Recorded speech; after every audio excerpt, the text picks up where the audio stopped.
Bienvenue dans les coulisses de l'écriture de Quémeneur, cet inconnu. Savez-vous pourquoi le castor a failli disparaître de la Nouvelle-France? Eh bien, c'est à cause de son poil. Mais oui, et c'est pas seulement sa fourrure qui intéressait les Européens. Chaque poil de castor possède de minuscules petites accroches et sous l'action de l'eau chaude et de la vapeur, les écailles s'ouvrent et se soulèvent.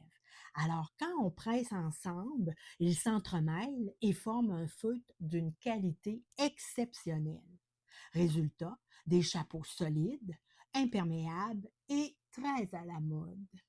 À l'époque, porter un chapeau de castor, c'était un signe de richesse. Tout le monde en voulait.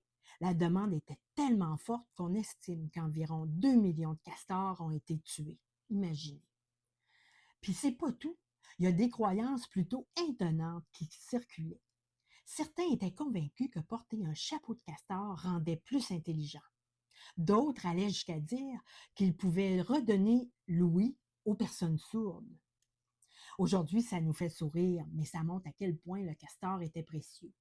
Et le plus recherché, c'était ceux du Nord. Leur fourrure était plus épaisse pour résister au grand froid et aussi la plus appréciée. C'est d'ailleurs pour protéger ce commerce que Pierre Lemoine d'Iberville s'est battu dans la baie du Son. Derrière un simple chapeau se cache donc une immense aventure, celle de la traite des fourrures, qui a façonné l'histoire de la Nouvelle-France. T'as aimé? Mets un pouce, puis partage!